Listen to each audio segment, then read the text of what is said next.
베드로전서 4장 7절부터 11절 말씀입니다. 신약성경 380페이지입니다.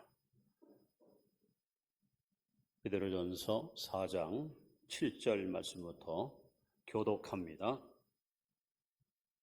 만물의 마지막이 가까웠으니 그러므로 너희는 정신을 차리고 근신하여 기도하라.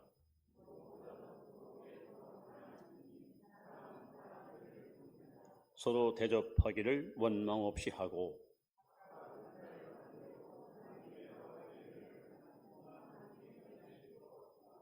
같이 봅니다.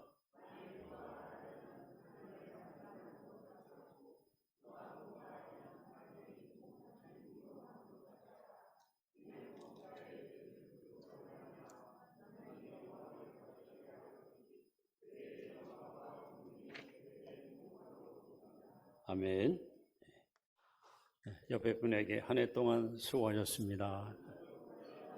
항상 믿음으로 승리하시 바랍니다. 러시아의 유명한 문호인 톨스토이가 쓴 인생론에 보면 이런 이야기가 있습니다. 한 젊은 청년이 길을 지납니다. 한적한 길이죠. 갑자기 숲속에서 사자 한 마리가 청년을 잡아먹으려고 달려옵니다. 청년은 너무 놀래가지고 도망을 가다가 마침 한 우물을 발견합니다. 감사하게도 밖에서 뻗은 칡넝쿨이 우물 안으로 흘러있는 것을 보고 칡넝쿨을 붙들고 우물 속으로 숨어듭니다. 사자는 이 사람을 잡으려고 으르렁거리고 있고 칡넝쿨에 매달려서 힘든 시간을 보내는데 아래를 내려다보니까 빈 공간, 다시 말하면 물이 없는 우물인데 세상의 바닥에 독사 떼거리가 우글거리고 있습니다. 그야말로 진퇴양난입니다. 올라가도 죽고 내려가도 죽고. 그런데 이게 웬일입니까? 우물 바위 틈에 있는 쥐 2마리, 흰쥐, 검은쥐가 나와서 그 칡넝쿨을 사각 갉아먹습니다. 그야말로 사면초가입니다. 살 길이 참 암담한 상황입니다. 그런데 우물 밖에 큰 나무에 벌들이 몰려와서 큰 벌집을 짓고 꿀이 뚝뚝 떨어지는데 하필이면 청년이 매달려 있는 우물 속으로 떨어집니다. 이 청년은 그 꿀송이 하나를 혀로 핥으면서 맛있다, 달다. 이 상황이 우리에게 주는 교훈이 뭡니까? 저나 여러분들아 모든 사람들은 원수 마귀가 우리를 잡아삼키려고 우리를 따라옵니다. 그리고 죽음이 우리를 기다리고 있습니다. 낮과 밤을 상기하는 2마리 쥐, 시간은 끊임없이 흘러가고 있고 우리를 기다리지 않습니다. 언젠가는 줄이 끊어지면 목숨도 함께 사라집니다. 그런데도 안타깝게 인생들은 이 세상에 마음을 뺏겨서 즐거움에, 향락에, 정력에 유혹을 받고 살아갑니다. 그야말로 인생의 의미를 아주 깊이 있게 다룬 톨스토이의 영적인 면목을 보게 됩니다. 오늘 성경은 이렇게 말씀합니다. 만물의 마지막이 가까웠다. 즉 우리는 지금 종말 시대를 살아갑니다. 이 종말이라는 것은 크게 2가지 의미를 갖고 있습니다. 첫째는 우주적인 종말이 있습니다. 이것은 예수님의 재림과 함께 인류의 역사가 끝나는 것을 의미합니다. 그러나 그 날과 그 시는, 즉 예수님의 재림은 아무도 알지 못합니다. 또 한 가지는 개인의 종말이 있습니다. 히브리 9장 27절에 한 번 죽는 것은 사람에게 정한 것이요 사람은 언젠가는 반드시 죽습니다. 그런데 이 죽음은 예고도 없이, 순서도 없이, 사정도 없이, 때와 장소도 가리지 않고 반드시 우리에게 찾아옵니다. 우리 인생은 다 이렇게 우주적인 종말과 개인의 종말을 앞에 두고 지금 숨을 쉬고 이 자리에 와 있습니다. 자, 그렇다면 우리는 지금 이 시간, 이 현장에서 우리는 뭘 할 것인가? 어떻게 살 것인가? 오늘 본문은 마지막 때를 살아가는 저와 여러분에게 세 가지 중요한 메시지를 우리에게 전달하고 있습니다. 지금 내가 할 일, 내게서 가장 중요한 일이 뭘까 하는 겁니다. 자, 오늘 본문으로 돌아가서 첫째로 마지막 때를 살아가는 성도들이 할 일은 4장 7절에 보시면 이렇게 써 있습니다. 정신을 차리고 근신하여 기도하라. 다 같이 한번 다시 읽습니다. 시작. 만물이 마지막이 가까이 왔으니 그러므로 너희는 정신을 차리고 근신하여 기도하라. 이 마지막 때에 우리가 할 첫 번째 우리의 중요한 임무가 뭐냐? 여러분, 정신을 차리고 깨어 기도하는 거예요. 특별히 왜 정신을 차려야 됩니까? 정신 차린다는 의미가 뭘 뜻할까요? 다니엘서 12장에 보시면 지금 이 마지막 때에 두 가지 중요한 예언이 기록됩니다. 교통이 발달하고 지식이 팽배하다는 거죠. 사람의 지식이 점점 좋아지고 교통이 발달한, 다시 말하면 우리는 초스피드 시대를 살아갑니다. 얼마나 빠르고 바쁜 인생을 살아갑니다. 이런 세상을 살다 보니까 중요한 일과 바쁜 일을 구별을 못하는 거예요. 소명적인 삶을 살아야 되는데 흥분에 휩싸여 가지고 감정적으로 일을 처리하고 행동하는 거예요. 그래서 정신을 차리고 하는 말은 이게 중요한 일과 급한 일을 분별하고 살아라요. 또 근신하여 하는 이 말은 마음의 중심을 잡는 그 조심성. 여러분, 우리가 정신을 똑바로 차리고 살지 않으면 지금 우리는 잘못된 판단, 그릇된 행동을 통해서 실패의 삶을 살아갈 수 있어요. 그러면서 주님은 말씀합니다. 깨어 기도하라. 이 말씀을 기록한 사람이 사도 베드로입니다. 베드로는 겟세마네 동산에서 최소 예수님이 3번을 깨웠습니다. 시몬아, 깨어 있어라. 깨어 기도하라. 나와 함께 깨어 있자. 그런데 그날 밤 베드로는 깊은 잠에 빠져서 기도하지 않고 졸고 있다가 결국 예수님을 3번이나 부인하는 실패자가 되었습니다. 이스라엘은 실패를 경험했던 베드로는 자신의 실패를 거울 삼아 우리 성도들에게 그대들은 실패하지 마시오. 그대들은 절대로 넘어지지 마시오. 그러려면 정신을 똑바로 차리고 근신하고 기도하라고 우리에게 권면하고 있습니다. 특별히 왜 우리가 기도해야 됩니까? 기도할 이유가 여러 가지 있겠지만은 그 첫째는 거룩한 삶을 살기 위해서입니다. 아침에 눈을 떠서 하루를 사는 동안 우리의 생각을 통해서 보는 것, 듣는 것, 말하는 걸 통해서 우리는 우리 영혼 속에, 우리 마음 속에 많은 때가, 많은 세속에 찌꺼기가 여러분 묻어납니다. 이 영혼의 때를 그대로 방치한 채 인생을 살게 되면 우리는 하나님의 음성을 들을 수가 없고 우리는 거룩한 삶을 살기가 매우 힘듭니다. 그래서 매일매일 하나님께 기도함으로 내 속에 있는 소위 영적인 탄산가스를 밖으로 내뿜고 하나님 공급하는 신선한 산소를 공급받아야 우리의 심령이 깨끗하고 정결해서 하나님의 음성을 명확히 들을 수 있고 우리는 매일매일 흠없는 인생길을 걸어갈 수 있습니다. 그래서 디모데전서 4장 5절 말씀에 보시면 기도와 말씀으로 거룩하여 지니라. 거룩한 삶을 살기 원하십니까? 기도하십시오. 왜 또 우리는 기도해야 됩니까? 마태복음 20장 41절에 시험에 들지 않게 깨어 기도하라. 야고보 1장 2절에 보시면 형제들아 너희가 여러 가지 시험을 만나거든. 즉 시험이 한두 가지가 아니라는 거예요. 다양한 시험이 끊임없이 우리에게 다가옵니다. 만약에 우리가 기도로 무장하지 않으면 우리는 시험 앞에 무기력하고 무릎 꿇고 실패합니다. 베드로가 그렇게 실패했던 경험이 있습니다. 어떤 시험이 우리에게 다가와도 능히 시험을 이기고 시험에 합격해서 하나님께 존경받는, 인정받는 성도가 되기 위해서라면 여러분 정신을 차리고 깨어 기도하시 바랍니다. 뿐만 아니라 왜 우리는 깨어 기도해야 됩니까? 마귀가 치우로 발악하는 시대를 살기 때문에 그렇습니다. 베드로전서 5장 8절 말씀에 근신하라 깨어라 너희들 중 마귀가 우는 사자와 같이 삼키자를 두루 찾는다 그랬어요. 우는 사자와 같이 누구를 삼킬까? 누구를 잡을까? 마귀는 지금도 끊임없이 저와 여러분들을 잡아먹기 위해서 사방에서 우리에게 공격해오고 있습니다.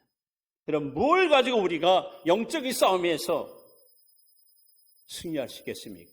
예수님은 마가복음 9장 29절에 기도 외에는 이와 같은 이유가 나갈 수 없다 그랬습니다. 오직 기도하는 사람만이 마귀와의 싸움에서 승리할 수 있습니다. 또 우리는 왜 기도해야 됩니까? 예수님의 재림이 임박하기 때문에. 요한계시록 16장 15절에 보라 내가 도둑같이 오리니 예수님은 도둑같이 온다 그랬어요. 여러분 도둑님이 예고하고 옵니까? 미리 여러분 광고하고 옵니까? 언제 올지 모르잖아요. 호련히 예상치 않을 때 주님 재림하기 때문에 우리가 깨어있지 않고는 주님을 맞이하기가 쉽지 않은 거예요. 더 나아가 우리가 하나님께 깨어 기도할 진짜 중요한 이유는 하나님이 내게 주신 사명을 감당하기 위해서입니다. 사람은 사명적 존재입니다. 사명은 목숨보다 귀한 것이 사명입니다. 사명은 하나님이 내게 주신 것입니다. 이 일을 감당하려면 우리는 믿음도 연약하고 지혜도 부족하고 모든 것이 미숙함이 많습니다. 그런데 하나님께 기도하면 하나님께서 끊임없이 기도의 통로를 통해서 우리에게 은사도 주시고 능력도 주시고 또한 권능도 주셔서 능히 사명을 감당하도록 우리를 붙들어 쓰시는 겁니다. 예수님께서 요한복음 15장 5절 말씀에 너희가 나를 떠나서는 아무것도 할 수 없다 그랬어요. 여러분 기도는 영혼의 호흡입니다. 아무리 건강한 사람도 5분간만 숨을 못 쉬면 그 목숨은 반드시 끊어지고 맙니다. 그래서 기도 쉬는 죄를 절대 범치 마시고 이 마지막 때에 우리가 해야 할 가장 시급한 일이 뭐냐? 첫째로 깨어 기도하시 바랍니다. 자, 두 번째, 지금 내가 할 일이 또 뭘까요? 이번에는 8절 말씀입니다. 자, 8절 말씀을 같이 한번 읽습니다. 시작. 무엇보다도 뜨겁게 서로 사랑할지니 사랑은 허다한 죄를 덮느니라. 서로 뜨겁게 사랑하라. 하나님은 사랑이십니다. 구약에서 가장 위대한 계명이 신명기 6장 4절 5절에 나옵니다. 너는 마음을 다하고 성품을 다하고 힘을 다하여 주 너희 하나님을 사랑하라. 이것이 최고의 구약의 계명입니다. 신약에서 예수님이 요한복음 13장 34절에 새 계명을 너희에게 주노니 너희가 서로 사랑하라. 구약에도 사랑, 신약에도 사랑. 사랑은 율법의 완성입니다. 주님께서는 우리에게 이 사랑이 얼마나 소중하고 얼마나 중차대한가 마음과 뜻과 성품을 다하여 서로 사랑하라 라고 명하셨습니다. 그런데 오늘 어떻게 살아가는 것이 하나님이 원하시는 모습일까? 구체적으로 성경은 우리에게 지시하거든요. 여기 이렇게 써 있습니다. 사랑은 허다한 죄를 덮느니라. 무엇이 사랑입니까? 허물을 덮어주는 거예요. 허물을 덮어주는 일. 잠언 17장 9절 말씀에 허물을 덮어주는 자는 사랑을 구하는 자예요. 그것을 거듭 말하는 자는 친한 것을 이간하는 자니라 했어요. 여러분들은 이웃의 허물이 드러날 때 어떤 행동을 취하십니까? 자꾸 찌르고 핥혀서 상대방을 완전히 매장시키는 어쩌면 잔인한 모습으로 사는 사람들이 없지 않아 있습니다. 우리가 사는 세상은 불법의 성함으로 사랑이 점점 식어지는 세상입니다. 그런데 교회마저 하나님을 섬기는 하나님의 자녀들마도 사랑이 불이 꺼진다면 과연 이 땅에 무슨 소망이 있겠습니까? 창세기 9장에 보시면 믿음의 사람 노아가 방주에서 나온 후에 하나님께 예배를 드리고 농사를 지었습니다. 포도농사를 전에 농사가 잘 됐겠죠? 포도주를 마시고 술에 취해서 몸에 열이 나니까 그만 벌거벗은 채 장막에 누워 잠을 잡니다. 둘째 아들 함이 밖에 나다 들어와 보니 아버지가 벌거벗게 누워있는 걸 봐요.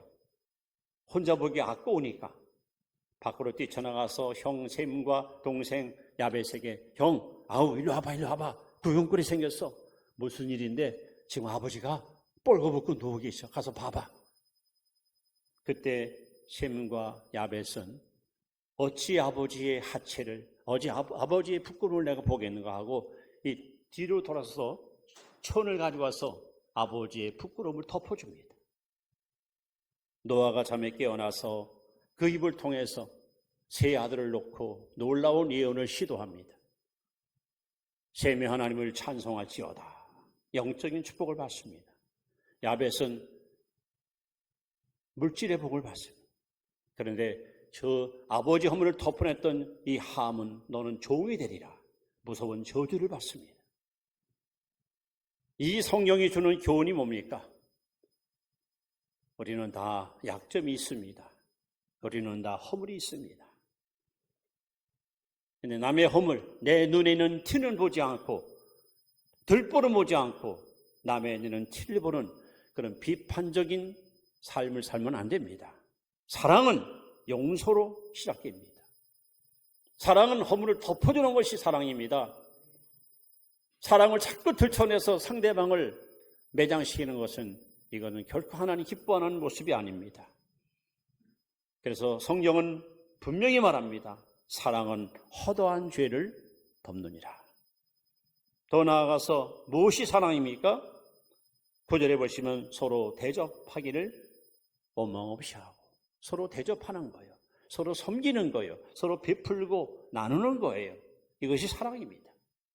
말로만 사랑하지 아니라 행동으로 삶으로 실천하는 것이 참 사랑입니다.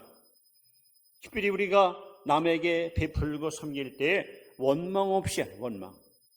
뒤끝 없이 궁시렁거리지 말고. 마태복음 25장에는 유명한 세 가지 비유가 나옵니다. 예수님 재림과 직결된 비유입니다. 열처녀 비유, 달란트 비유, 그리고 양과 염소 비유가 나옵니다. 이 양과 염소는 최후의 심판날에 주님이 행하실 일을 우리에게 보여주는 가장 극명한 내용을 담고 있습니다. 천하 만민을 다 모아놓고 마치 목자가 양과 염소를 구분하듯이 오른쪽에는 양, 왼쪽으로는 염소를 딱 구분해 놓고 양들을 향해서 하나님이 말씀합니다. 내 아버지께 복받은 자들아, 너희로서 예비하면 영원한 하늘나라를 상속받으라. 너희들은 내가 배고플 때 먹을 걸 주었다. 목마를 때 마실 걸 주었다. 병들 때 간호해 주었고 나그네일 때 나를 영접해 주었고 옥에 갇힐 때 나를 찾아와 주었다. 그들이 깜짝 놀랍니다. 한 번도 주님 만난 적도 없고 주님과 함께 식사한 적도 없는데 우리가 언제 주님을 공개했습니까? 예수께서 말씀합니다. 여기 있는 지극히 작은 자에게 행한 것이 곧 내게 행한 것이라. 오늘 여러분들이 매일 만나는 사람, 스쳐 지나가는 사람, 그들에게 내가 어떻게 대하는가? 그들을 내가 어떻게 여러분 존중해 주는가? 이것이 다 주님과 하는 것과 똑같이 주님을 취급하는 거예요. 그래서 가장 위대한 황금률, 마태복음 7장 12절에 남에게 대접을 받고자 하는 대로 너희도 남을 대접하라. 사랑은 용서해 주는 거예요. 허물을 덮어주는 거예요. 사랑은 주는 겁니다. 베푸는 겁니다. 나누는 겁니다. 섬기는 겁니다. 그런데 뭐라고 써 있습니까? 뜨겁게 사랑을 하세요. 뜨겁게. 열심히 사랑을 해야지. 이 뜻은 단거리 선수, 100m 선수가 그 목표 지점을 향해서 전력 질주할 때 1분 1초, 0.11초도 더 신기록을 수립해서 최대로 전력 질주할 때 쓰는 단어가 바로 뜨겁게, 열심이라는 단어예요. 여러분, 이런 사랑 해보셨습니까? 정말 이웃을 내 몸처럼 사랑해 보셨습니까? 희한하게 이렇게 여러분 허물을 덮어주고 또 남을 섬기며 남에게 나눠주는 삶을 살아보면요, 이상하게 소리볼 것 같은데 오히려 더 부유해지고 더 풍요로워집니다. 반면에 내가 움켜쥐고 소유하면 부자 될 것 같은데 마음은 더 황폐해지고 빈곤해집니다. 그래서 예수께서 말씀하기를 받는 자보다 주는 자가 복이 있다.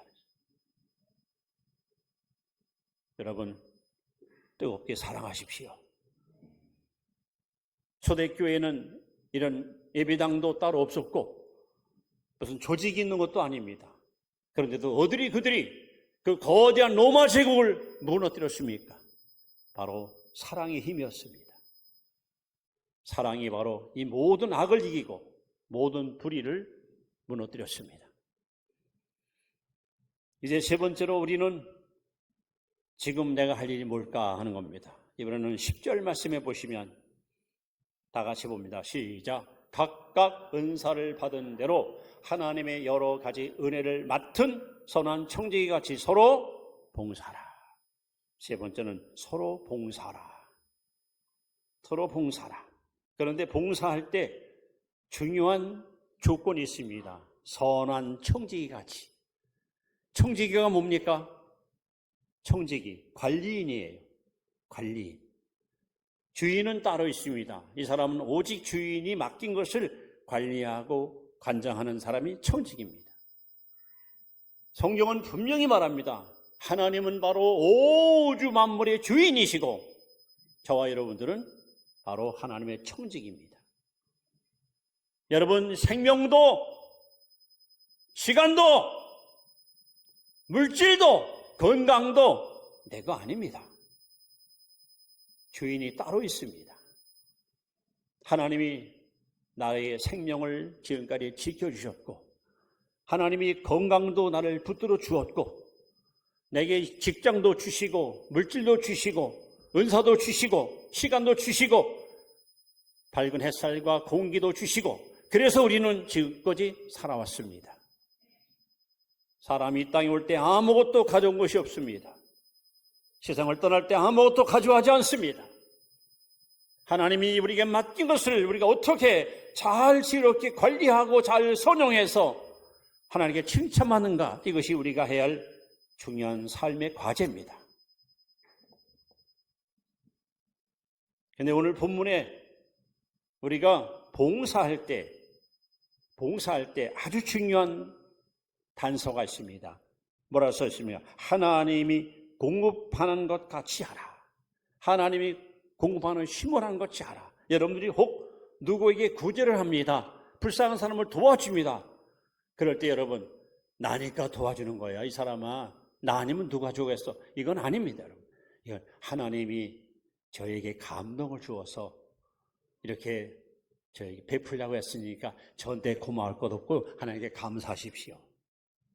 여러분, 하나님이 공급하는 힘으로 하는 것처럼 절대 나를 드러내고 나를 과시하고 나를 보여주는, 이거는 여러분 봉사가 아닙니다. 그건 자랑일 뿐입니다.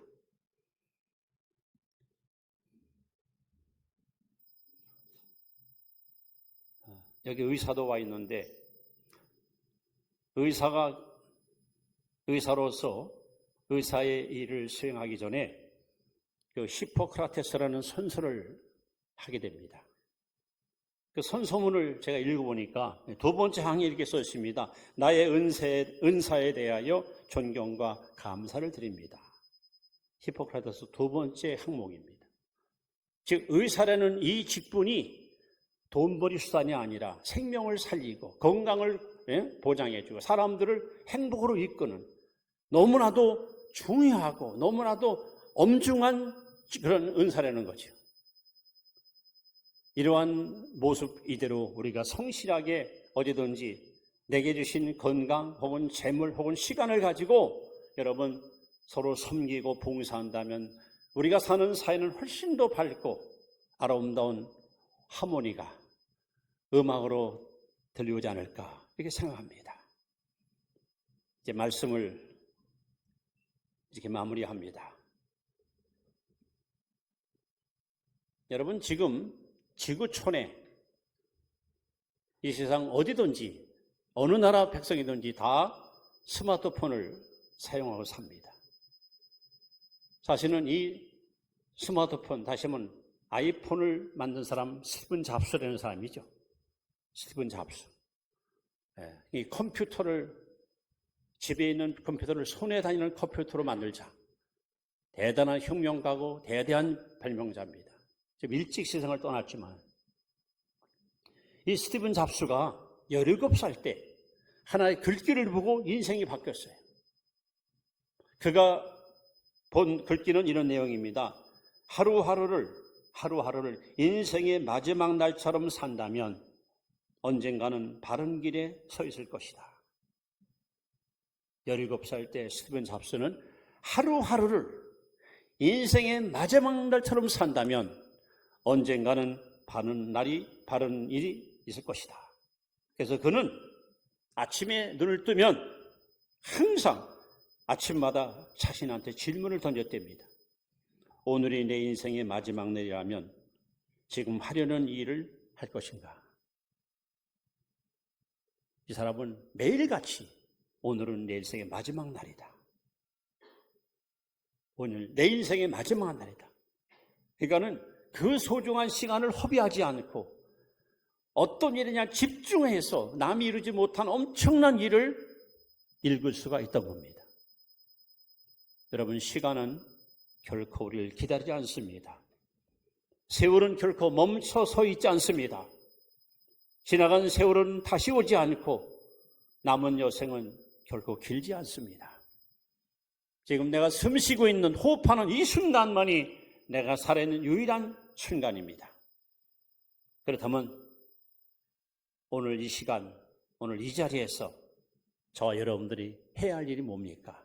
만물이 마지막이 역사의 종말이 눈앞에 다가왔고 언젠가 내 인생도 이 땅에서 떠날 날이 다가올 텐데 성경은 우리에게 어떻게 살 것인가? 첫째, 정신을 차리고 근신하여 기도하라. 둘째, 서로 뜨겁게 사랑하라. 그리고 서로 봉사하라. 여기서 서로라는 말을 되게 강조합니다. 여러분 서로 봉사하십시다. 서로 뜨겁게 사랑하십시다. 그리고 여러분 근신하고 깨어 기도하십시다.